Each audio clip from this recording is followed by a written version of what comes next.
A lot of gardeners like to reach for kind of home remedies when it comes to pest control in the garden. And I'm going to discuss a few of those everyday household items that can be used for pest control and some considerations about when and how to use them safely. So the first thing I'm going to say, which you've heard a lot in the whole pests and pest management bonus class here, is that pesticides are kind of a last resort. So ideally we want to look at the growing conditions, the variety that we've chosen of a particular plant, if there's some sort of soil deficiency, if we've had too much or too little water. So looking at the whole picture of why a pest infestation is happening and trying to remedy things at the root and looking at things holistically using that integrated pest management model before we reach for a spray that's going to kill a bug. When we do reach for a spray that's going to kill a bug, because there are times where that is the next best thing to do, even with organic sprays, so certified organic sprays that you buy in the store that Daniel has talked a bunch about, or these home remedy kind of household homemade pesticides, just because they're organic doesn't mean they're harmless. So they work because they are harmful to the insects that you're trying to kill or deter.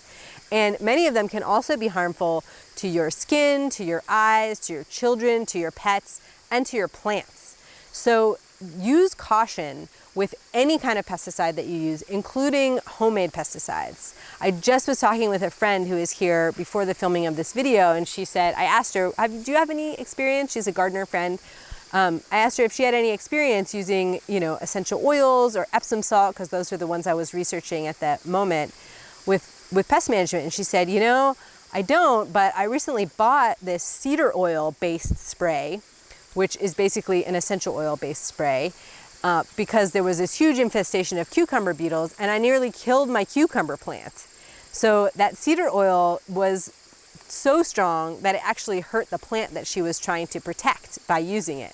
So I'll mention those considerations as we go down the line for each of those, but just keep that in mind, that just because something you have it on your spice shelf or you use it every day for washing, like soap, doesn't mean that it's harmless in the garden, and especially that it's harmless to plants. So plants are pretty sensitive, and we need to be cautious and careful when we use any kind of organic pesticides.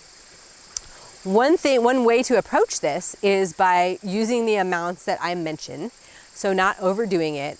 Using the right thing for the right kind of pest, so not using a bunch of something on a pest that particular homemade pesticide is not even going to kill.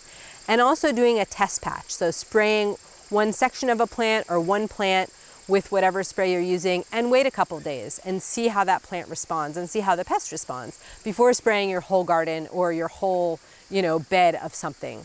So because the conditions are so different in each garden, and depending on where your plant is in its life cycle, it may be more or less sensitive to that pesticide, hurting its tissues. So just take it slow, use caution, do a test patch, and follow the considerations that I mentioned for each of these particular sprays. That's kind of the overview. Now the first spray I'm going to talk about, the first homemade pesticide, is Soapy Water. So here's some unscented castile soap. And this is my recommendation if you're going to do a homemade soapy water spray for pest control. You don't want to use a detergent. You don't want to use like a dishwasher detergent or anything that has detergent in it. You just want soap. And ideally, you don't want to use anything with fragrances or in particular antibacterial qualities. So just a plain old unscented all natural soap is ideal.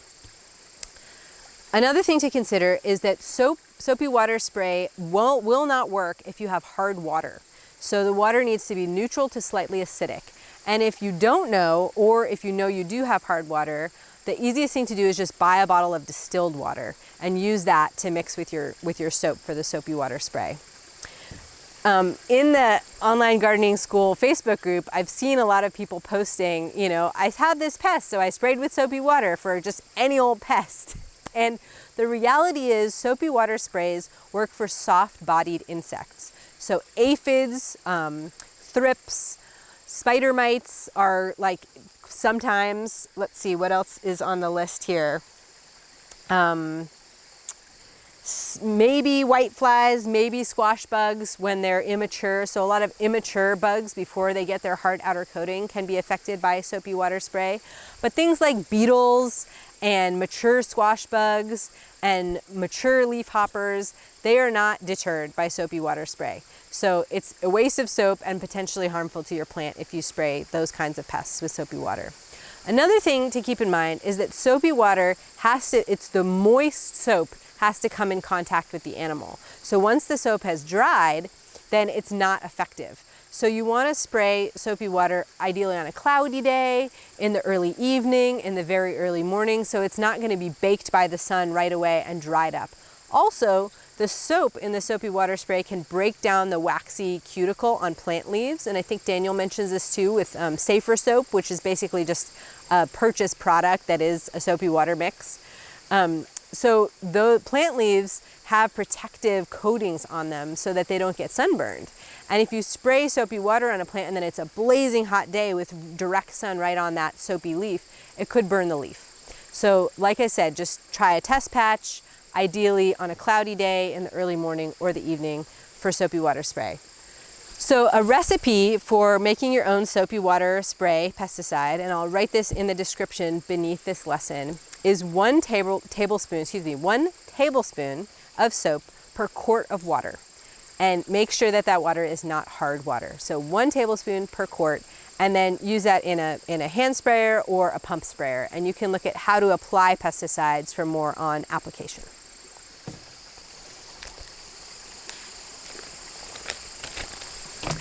The next homemade pesticide I'm going to talk about is Epsom salt. This is not one that I've personally used, and in my research there's a lot of folks claiming that it's like a panacea and will just rid your garden of every single pest, and then other folks claiming that it's totally a hoax. I try to look for scientific articles, and I found a couple of them that were sort of vaguely implying that it was effective, and that's where I got the ratio for giving it a try. So Epsom salt is magnesium sulfate, and if your garden is deficient in either of those nutrients, then spraying an diluted Epsom salt onto your plants not only has the potential of being an effective pesticide, I cannot say whether it absolutely will be or not, I encourage you to give it a try, but it can also benefit your plants by fertilizing them with those particular nutrients. Now, if your soil is already sufficient or potentially has too much of either of those nutrients, then adding more in could be detrimental to your plants. So before spraying a lot of magnesium and sulfur in the form of Epsom salt as a pesticide or as a foliar spray, I would advise you to get a soil test. So that way you know, okay, I'm deficient in magnesium or I'm sufficient in magnesium and I'm going to add a little bit in and maybe my plants will benefit from it, versus like, oh, I already have way too much magnesium in the soil, I don't want to add any more in, because that really affects the magnesium calcium balance, and calcium is another important nutrient for plant growth. So you don't want to overdo it with magnesium and lock up all the calcium. So this is Epsom salt. It just looks like salt, and you can get it, a lot of people get it to do baths in, soak your muscles, because magnesium is also a muscle relaxer. So you probably have some on hand. If not, you can get it at the grocery store. And the ideal ratio is 1 cup in 5 gallons of water. And then you can spray that around, and you can also sprinkle it around, like water your plants with it too, particularly if they're also deficient in magnesium. And the claims made are that it can deter slugs and also beetles. But again, I found very mixed reviews of this as a pesticide. Some people love it, some people think it's a hoax. So if you have low magnesium and you want to give it a try, do so in a careful way, and then really pay attention to the results. So does it actually kill the slugs? Does it deter the beetles? Check it out and see if it works in your garden. The next homemade pesticide I want to talk about are essential oils and essential oil based sprays. So this is a little bottle of peppermint oil, and this is the kind of the packaging that you're probably going to see for essential oils that you buy in like a health food store or you order online. And essential oils are very, very, very strong. They're concentrated compounds from plants. So to make this one little bottle of peppermint oil, there were probably pounds and pounds and pounds of peppermint leaf. And they're the aromatic compounds in plants that get concentrated down. They actually get distilled in the same way that alcohol would get distilled into this essential oil. So it's very, very concentrated.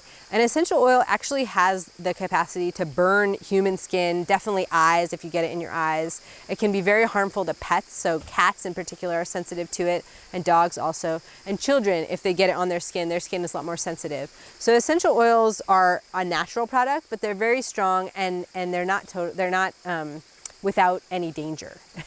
So essential oils, I've used them more in fly spray. Like I make a homemade fly spray for my cow, and I spray that on her when I milk, and it works well for the time that I'm milking, and then the flies come back because I find the fragrant compounds in the essential oil are very volatile. So they go out into the air, they smell really strong, and then they disperse.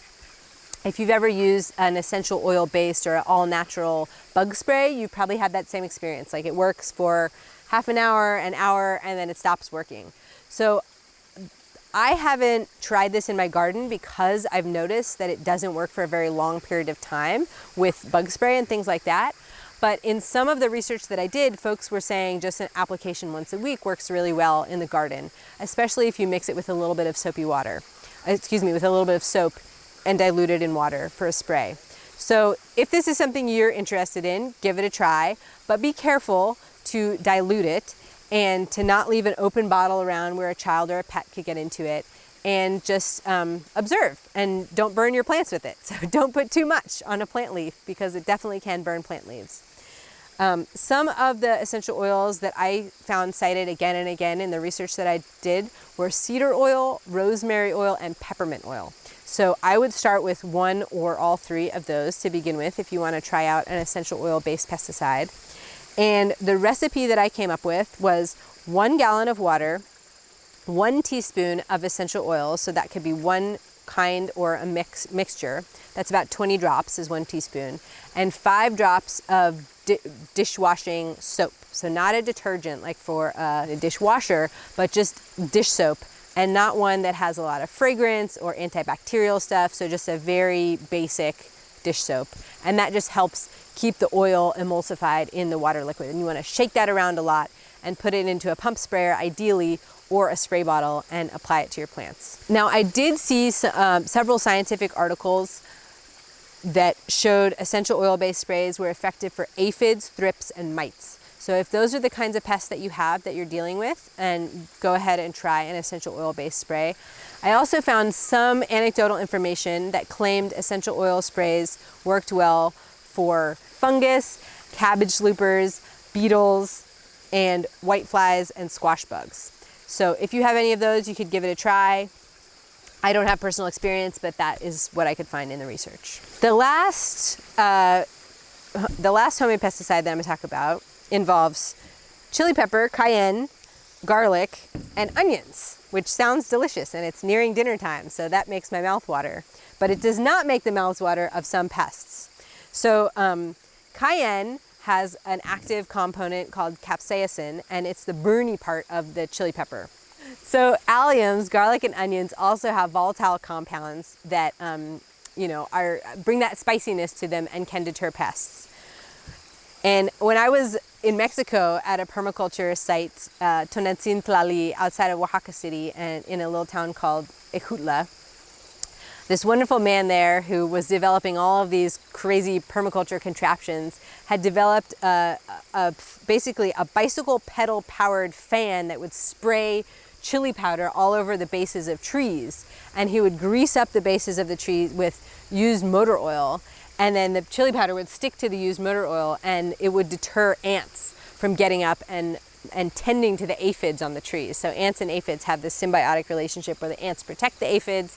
We won't go too crazy into that, but I just love that. And whenever I think about chili spray, I think about him. His name was Felix, and he is an awesome guy down there, probably still in Ejutla, doing fun things on this beautiful permaculture site. So chili has been used for a long time to deter all different kinds of pests, and then the addition of garlic and onions enhances it. Some of the pests that will be deterred by chili are spider mites, aphids, by way of the ant thing too, so ants, and some folks can't claim cabbage loopers. I haven't tried that, so I can't say for sure. And the recipe that you'll see down in the description for making a spray based on cayenne and onion and garlic is 1.5 teaspoons of cayenne, 1 quart of water, 1 garlic clove, and either a small onion like this or a half an onion if you have a big onion. And what you want to do is put those all together in a blender and blend them up, and then let that sit overnight. And then strain that through a strainer so there's no big chunks, and put it in your sprayer. And you can add a couple of drips of dish soap just to keep it all emulsified. And then you can spray that where you have mites or aphids or cabbage loopers, give that a try. And again, because it's strong, definitely try it on a test patch and then see if your plants can tolerate it. So there you have it. Those are the homemade pesticides that from my research seemed worth a try. There's a lot of things out there that people claim will work really well as a pesticide. And I would say go ahead and experiment, but keep in mind those precautions that I mentioned at the beginning of this lesson, where just because it's a natural item that you may put into your dinner or use to wash your hands doesn't mean that it's totally safe in the garden and it won't hurt your plants. And also a final caution that pesticides can hurt pests, can hurt insects that are not pests. So garlic, for example, is toxic to ladybugs, and ladybugs are beneficial insects. So coming back again to this integrated pest management model, you don't want to spray unless you really have to. And definitely know if the spray that you're using is going to be harmful to other kinds of pests. And definitely know ahead of time if what you're going to spray is going to be harmful to beneficial insects as well as pests. And of course, if it might be harmful to your cat or dog or to your children, as in the case with the essential oils.